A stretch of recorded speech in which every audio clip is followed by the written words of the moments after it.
الحمد لله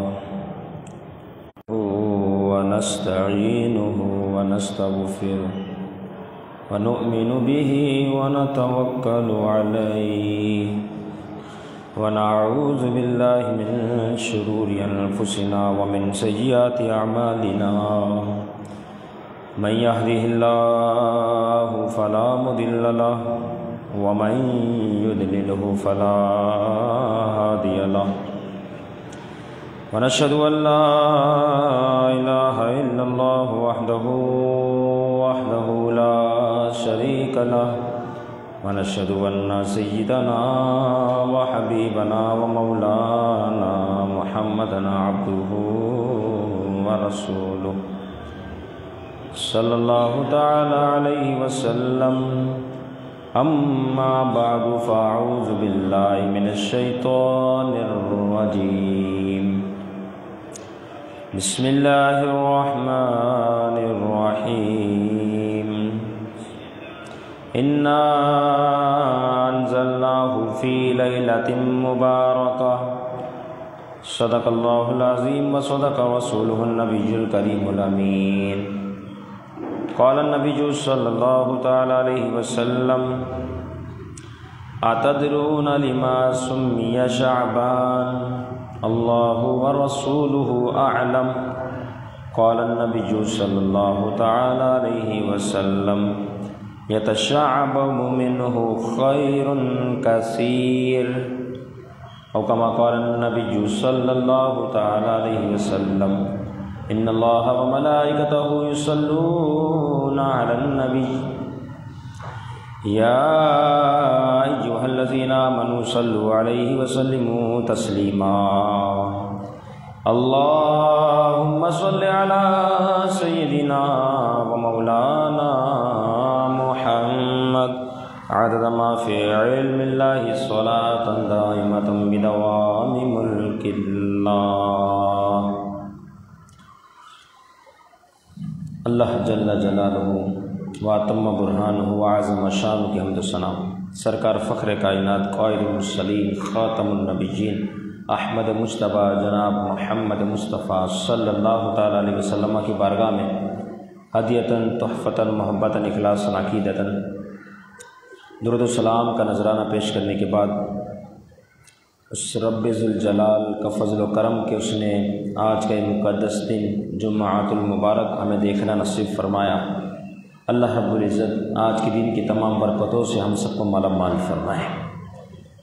اور آج کے ہمیں جمعۃ المبارک کا موضوع شعبان المعظم کی فضیلت اور سیدنا امام اعظم ابو حنیفہ رحمۃ اللہ تعالی علیہ کی سیرت. اس موضوع پر انشاءاللہ کلام ہوگا. اللہ رب العزت مجھے حق و سچ کہنے کی توفیق عطا فرمائے. بعد ازاں ہم سب کو اس کو صحیح طور پر سننے سمجھنے عمل کرتے ہوئے دوسروں تک پہنچانے کی توفیق عطا فرمائے. یقیناً رب کا کرم ہے کہ حضور اکرم صلی اللہ تعالیٰ علیہ وسلم کا مقدس مہینہ شعبان المعظم ہمارے سامنے جاری و ساری ہے کہ حضور علیہ الصلوۃ نے فرمایا: شعبان شہری، شعبان تو میرا مہینہ ہے. اور ایک حدیث میں یہاں تک آیا کہ پیارے محبوب علیہ الصلوۃ نے فرمایا: شعبان کی فضیلت دیگر مہینوں پر ایسی ہے جیسی کہ میری فضیلت تمام انبیاء و رسول پر. یعنی یہ مہینہ آقائے دو جہاں تاجدار ختم نبوت صلی اللہ تعالیٰ علیہ وسلم کو اتنا محبوب، اتنا پسند کہ اس مہینے کی نسبت اپنی جانب کر دی کہ میرا مہینہ ہے. اور پیارے محبوب علیہ الصلوۃ نے ایک موقع پر ارشاد فرمایا: یہ ہم شعبان کہتے ہیں، یہ مہینہ شعبان ہے. آیا اس مہینے کو شعبان کیوں کہا جاتا ہے؟ تو حضور علیہ الصلوۃ نے سوال کیا: اے میرے صحابہ، اتدرون لما سمی شعبان؟ کیا میرے صحابہ تم جانتے ہو شعبان معظم کے مہینے کو شعبان کیوں کہتے ہیں؟ یہ شعبان کہنے کی کیا وجہ ہے؟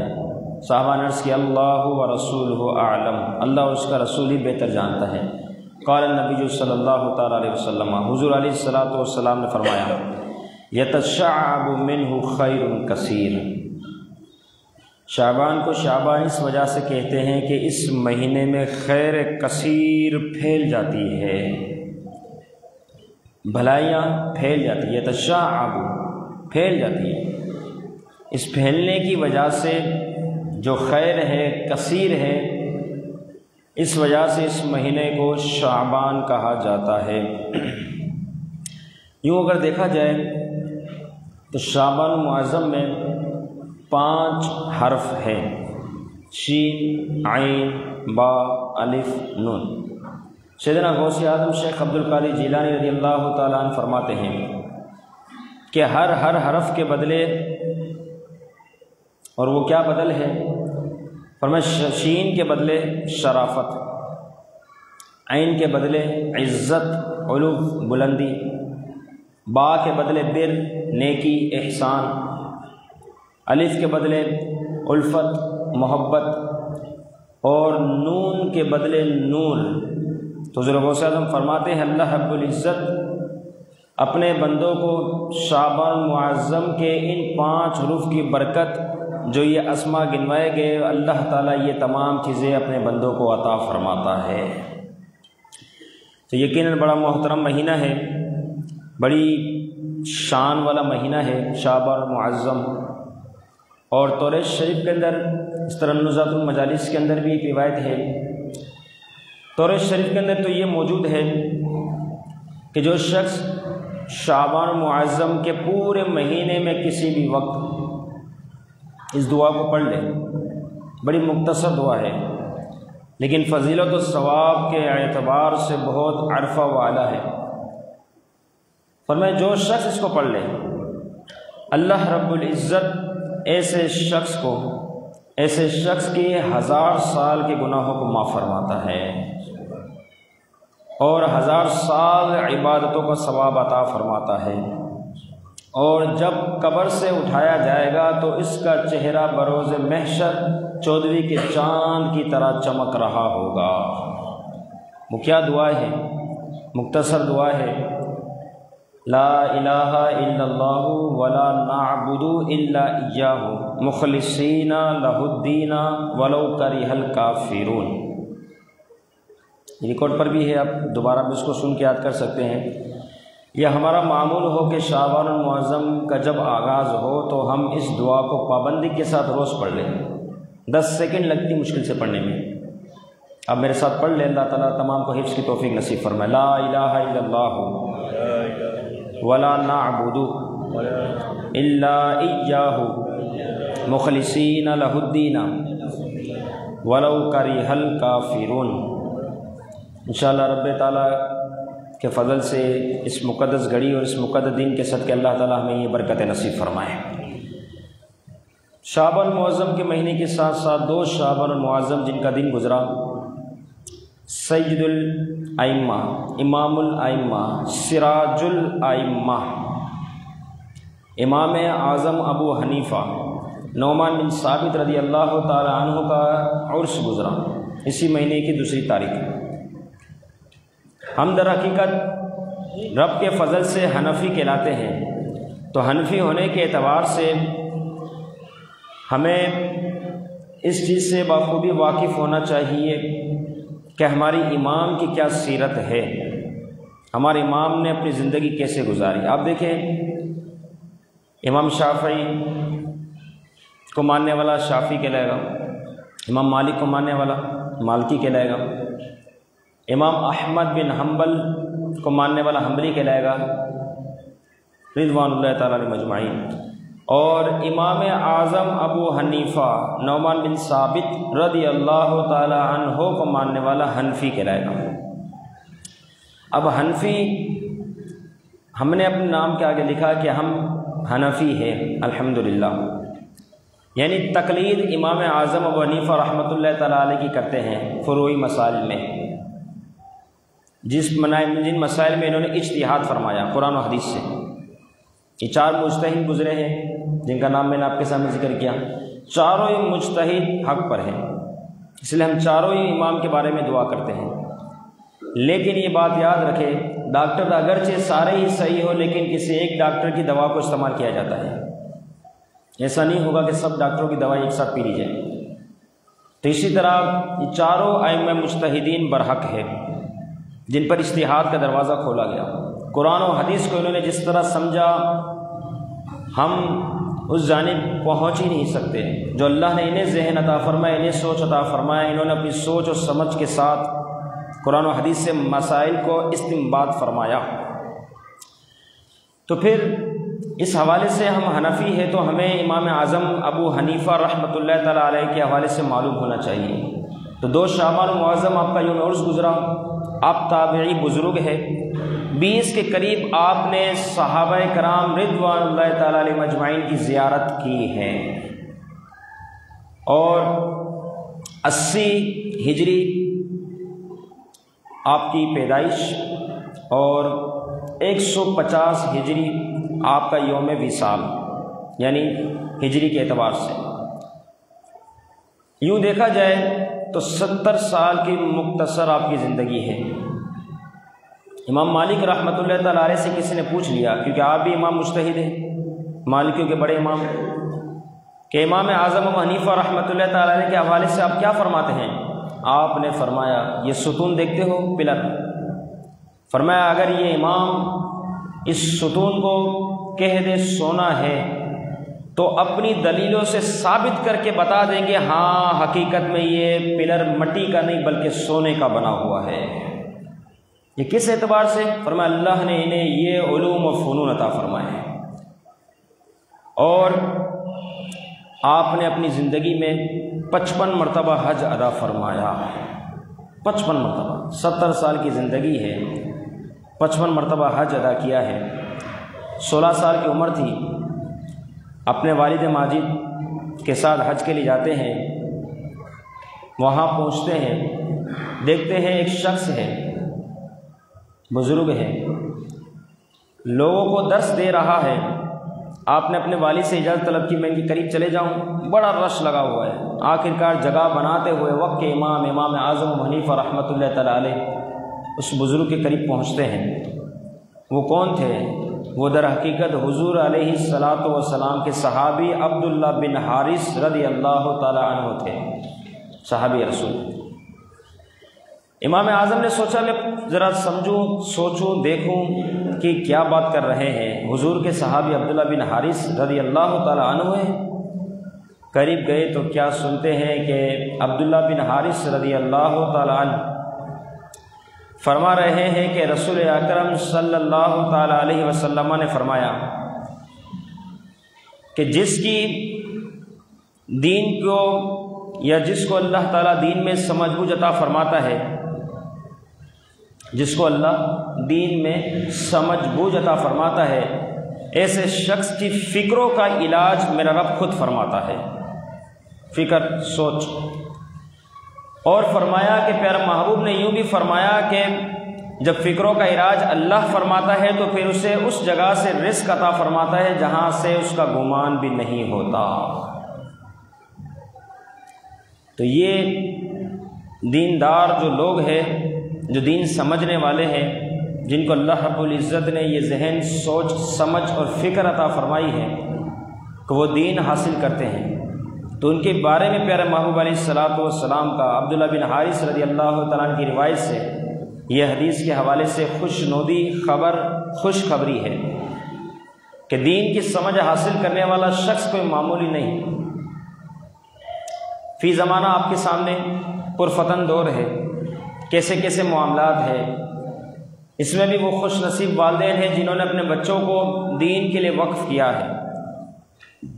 دنیاوی اعتبار سے اگر دیکھا جائے تو ہر شخص پریشان نظر آتا ہے، لیکن ایک دیندار شخص ہے جس کو اللہ نے علم عطا فرمایا ہے، بڑے دعوے کے ساتھ اب بات کہہ سکتا ہوں کہ وہ جتنا خوشحال ہے، دنیا دار اتنا بڑا کام کاج کرتے ہوئے بھی اتنا خوشحال نہیں ہو سکتا، کیونکہ واضح طور پہ حکم ہے، لیکن اخلاص ضروری ہے، رب کی رضا اس میں ضروری ہے۔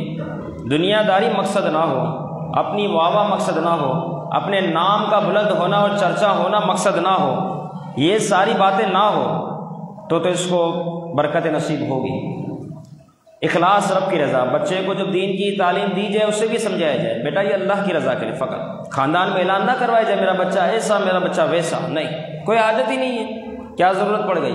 یہ تو ہمارا عروف ایسا ہو گیا کہ حج کو جاتے ہیں تو پہلے اعلان کرتے ہیں بھائی میرا بیٹا حج پہ جا رہا ہے، ماں باپ حج پہ جا رہے ہیں، خاندان میں اعلان کرے بغیر نہیں جا سکتے، تو آپ کس کے لیے جا رہے ہیں حج کرنے؟ خاندان والوں کے لیے۔ کیا فائدہ؟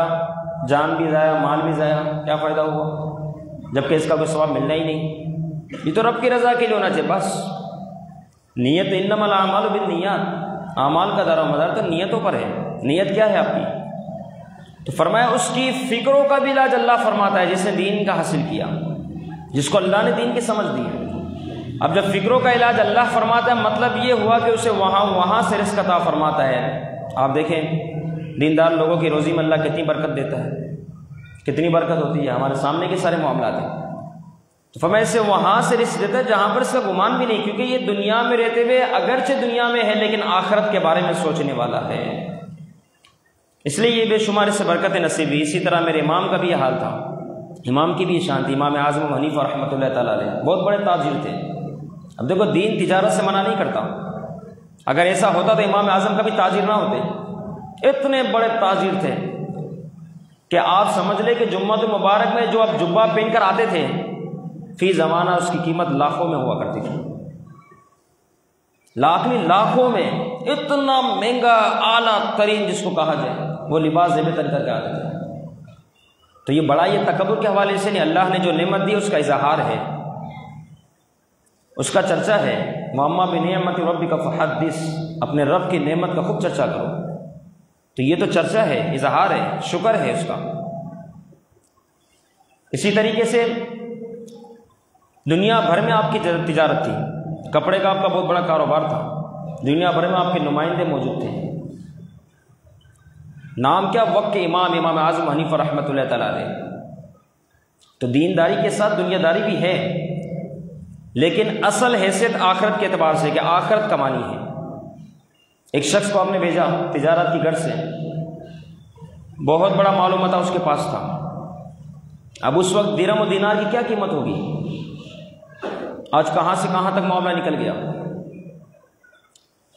تاجر کو بھیجا گیا، آپ نے اپنے نمائندوں کو بھیجا، یہ اتنے سارے تھان ہیں کپڑے کے، اس میں ایک تھان ایسا ہے جو خراب ہے، جب دینا بتا کے دینا، نہ لے تو چھوڑ دینا لیکن بتانا ضرور۔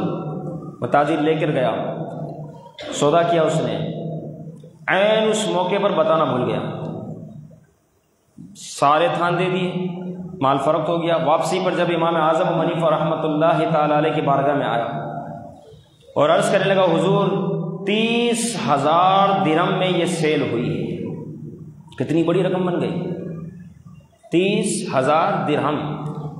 امام اعظم ابو حنیفہ رحمۃ اللہ تعالیٰ علیہ نے فرمایا، تقویٰ تھا نا، خوف خدا تھا، فرمایا بتا وہ ایک تھان جو خراب تھا اس کا کیا کیا؟ بتایا اس کو۔ اب وہ تاجر پریشان ہو گیا، وہ نمائندہ پریشان ہو گیا، حضور میں بتانا بھول گیا۔ میں یہ تو نے کیا کر دیا، بغیر بتائے اس کو مال دے دیا، حالانکہ ایک تھان خراب تھا۔ فرمایا بغیر بتائے تو نے دے دیا۔ میرے امام اعظم ابو حنیفہ رحمۃ اللہ تعالیٰ علیہ نے اس موقع پر ارشاد فرمایا یہ 30,000 درہم لے جا، اللہ کی بارگاہ میں صدقہ و خیرات کر دے۔ اب اس میں سے ایک درہم بھی میں نہیں رکھ سکتا، حالانکہ ایک تھان تھا فقط، لیکن آپ نے ساری قیمت قربان کر دی۔ کتنا تقویٰ تھا، پرہیزگاری کتنی تھی، خوف خدا کتنا۔ اسی طریقے سے اب دیکھیں یہ بھی تاجر ہے، اور آج کا تاجر عیب کو چھپاتا ہے۔ یہاں تو خود امام اعظم نے فرمایا عیب بتانا، بھولنے پر بھی ساری رقم خیرات کر دی۔ پھر اللہ ہے ان تجارت میں، اس قسم کی تجارتوں میں میرا رب خوب برکت عطا فرماتا ہے۔ ہم تو یہ سمجھتے ہیں وقتی طور پر بتاؤں گا تو لے گا نہیں، مگر اس بے وقوف شخص کو یہی نہیں پتا، تو بتا دے اگر لے یا نہ لے، لیکن اللہ تیرے رزق میں برکت عطا فرمائے گا، اللہ اس کے دل میں خود محبت پیدا فرمائے گا کہ یہ تجھ سے لے کے بھی جائے گا، اور اتنا زبردست قسم کی اس کے دل میں محبت ہوگی کہ ہمیشہ آئے گا تیرے پاس لینے کے لیے، کیونکہ وہ سمجھ جائے گا یہ سچا تاجر ہے۔ اس لیے حضور علیہ الصلوۃ والسلام نے فرمایا تھا کہ سچا تاجر سچ بولنے والا، جھوٹی قسمیں کھانے والا نہ ہو، مال بکوانے کے لیے غلط حرکتیں کرنے والا نہ ہو، فرمایا بروز محشر میں اور وہ اس طرح ہوں گے، اس طرح اشارہ فرمایا 2 انگلیوں کی طرح، اس طرح 7 ہوں گے سچا تاجر، اس کی تو شان ہی آتا ہے۔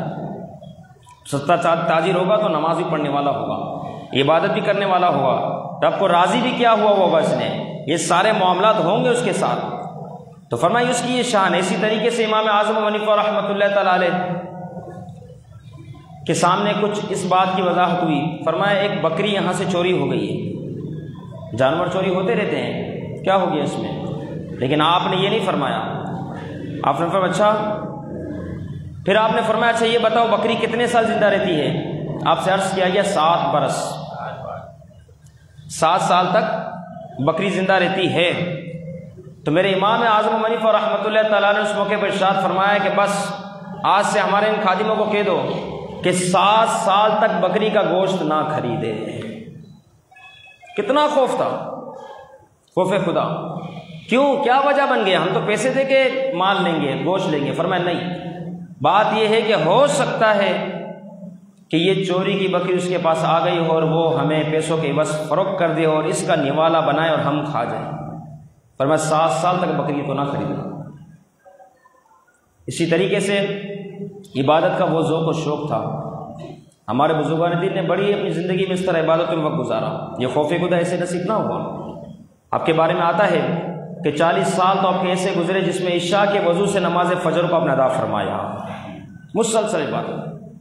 تو یہاں یہ بھی بات میں واضح کر دوں کہ امام اعظم ابو حنیفہ رحمۃ اللہ تعالی علیہ کے ساتھ 3 بزرگ اور بھی ہیں، یہ فقط 4 ہی بزرگ ایسے ہیں جسے اللہ نے یہ شان، یہ توفیق اور یہ ملکہ عطا فرمایا کہ ایک رکعت میں، صرف ایک رکعت میں انہوں نے پورے قرآن مجید کو ختم فرمایا،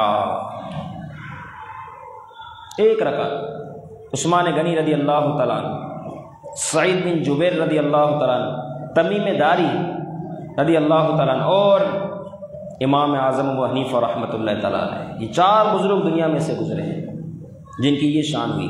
اور میرے امام کی کیا شان ہے؟ لکھنے والوں نے لکھا جس جگہ پر آپ کا انتقال ہوا، وصال ہوا، کیونکہ آپ نے قاضی القضات کا عہدہ، قاضی القضات کیا آپ سمجھ رہے ہوں گے، یہ ہے چیف جسٹس کا عہدہ۔ آج سب لائن لگا کے کھڑے رہے، مجھے مل جائے، مجھے مل جائے۔ چیف جسٹس بہت دور کی بات ہے، سٹی کورٹ کا جج بنا دو، ہائی کورٹ کا جج بنا دو، اس کا اس کا جج بنا دو۔ امام اعظم کو وقت کے خلیفہ منصور، خلیفہ تھا ابو منصور، اس نے یہ کہا کہ ہم جو ہے آپ کو قاضی القضات کا عہدہ دینا چاہتے ہیں، آپ قبول کریں۔ امام اعظم نے فرمایا میں سودے کو قبول نہیں کرتا۔ قاضی کا بڑے خلیفہ کا فیصلہ تھا کہ قاضی آپ کو بنایا جائے گا، آپ نے فرمایا نہیں میں اس کو قبول نہیں کرتا، کیونکہ بڑا سخت معاملہ ہے۔ اتوار کو درس قرآن میں بھی اس حوالے سے گفتگو ہوئی تھی، میں اس کی مزید وضاحت نہیں کرتا کیونکہ میں کر چکا اس حوالے سے۔ البتہ یہاں سے اتنا کہتا ہوں کہ امام اعظم نے منع فرمایا تو خلیفہ منصور جو تھا اس نے امام اعظم کو قید کر لیا۔ اب کتنے سادے لوگ تھے، کتنے اچھے لوگ تھے، عہدہ دیا جا رہا لے لو، عہدہ نہیں چاہیے،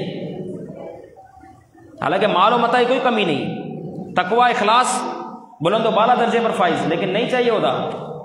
اچھا اب انہوں نے قید کیا، اس کے بعد امام اعظم ابو حنیفہ رحمۃ اللہ تعالیٰ کوڑے بھی لگوائے گئے تاکہ قبول کرے، عہدہ قبول کرے۔